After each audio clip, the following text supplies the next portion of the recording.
Oke teman-teman, selamat datang di channel saya, Hardi Novianto Putra. Kali ini saya mau bahas mengenai gini.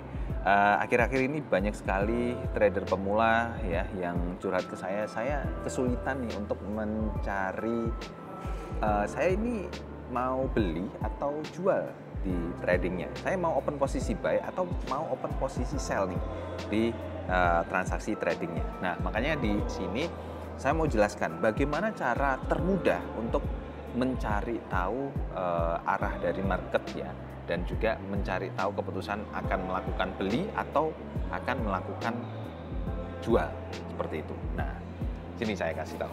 Jadi pertama gini, teman-teman harus paham mengenai indikator ya. Indikator itu ada 4 kelompok. 4 kelompok itu ada indikator tren, ada indikator oskilator, ada indikator volatilitas, dan ada indikator volume. Itu yang akan kita pakai adalah 2 indikator ini, tren dan juga oskilator. Tren ini cari tahu arah tren ya. Oskilator ini dia mendeteksi kekuatan dari tren kayak gitu ya. Nah, sekarang untuk cara menentukan trennya seperti apa? Pertama ya pakai indikator oskilator. Indikator tren ya. Indikator tren yang bisa dipakai itu berarti pakai, sebentar saya rekam dulu layarnya. Pakai indikator moving average. Teman-teman bisa pasang di sini moving average ya. Indikator moving average itu bentuknya seperti ini, garis-garis doang. Nah, kalau pakai indikator ini kan gampang banget ya. Oh, ini ternyata trennya turun nih. Tapi di sini dia sideways ya. Di sini pergerakannya sideways, berarti ada kemungkinan karena tren jangka panjangnya itu turun, terus di sini terakhir ini sideways, ada kemungkinan dia akan turun jauh lebih dalam lagi. Berarti saya tinggal entry posisi sell saja. Semudah itu, ya kan? Nah, tapi namanya juga analisa dan namanya juga trading. Kita harus memastikan betul bahwa tren ini benar-benar kuat. Tren ini benar-benar kuat atau enggak, kayak gitu ya. Maka di sini kita bisa pakai indikator selanjutnya yaitu oskilator gitu ya. Kita pasang di sini indikator oskilator.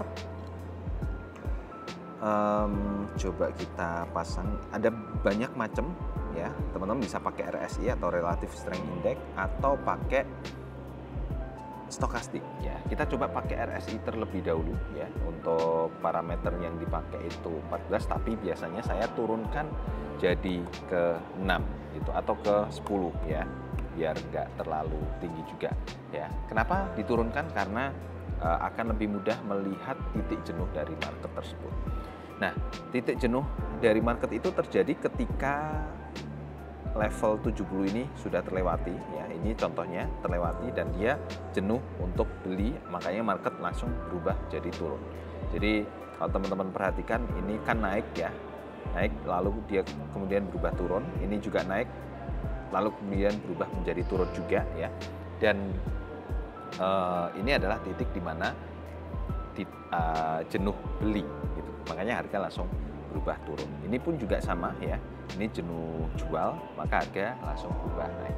Nah, dalam kasusnya di sini tren harga di emas ini sekarang ini kebetulan ya, itu ternyata dia sedang nggak di dalam posisi jenuh jual ataupun jenuh belinya, jadi normal ya.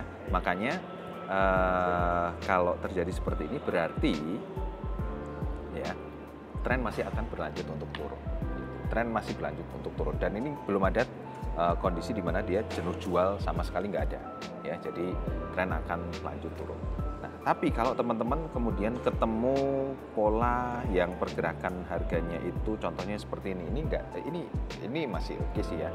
Mungkin tren yang nggak jelas itu seperti Euro USD ini juga nggak jelas ya. Jadi dia datar seperti ini, bahkan dengan menggunakan indikator, coba kita pasang ya, indikator moving average. Menggunakan indikator aja, indikatornya juga datar seperti ini. Ini teman-teman hindari ya, teman-teman hindari. Jangan trading di market yang sedang tidak jelas seperti ini. Terus contoh lain lagi, misalnya di ini jelas GBP.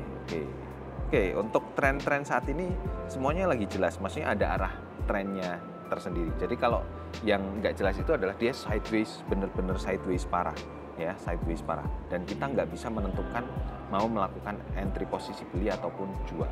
Di pound sterling ini pun juga kita ini ada arahnya ya, arahnya jelas. Walaupun memang sideways-nya juga cukup tinggi di sini, gitu. Tapi arahnya masih bisa ditoleransi, maksudnya arahnya masih jelas lah, seperti itu. Jadi tip tersimpelnya adalah teman-teman bisa pakai indikator moving average untuk cari tahu arah dari marketnya, baru kemudian menentukan beli ataupun jualnya.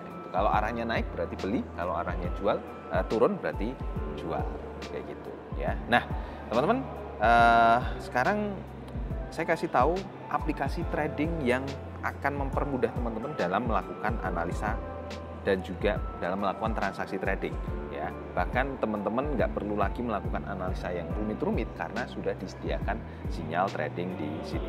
Aplikasinya namanya adalah QuickPro ya. Aplikasi ini dari Forex IMF ya. Jadi broker lokal ya. Untuk bentuk aplikasinya seperti ini.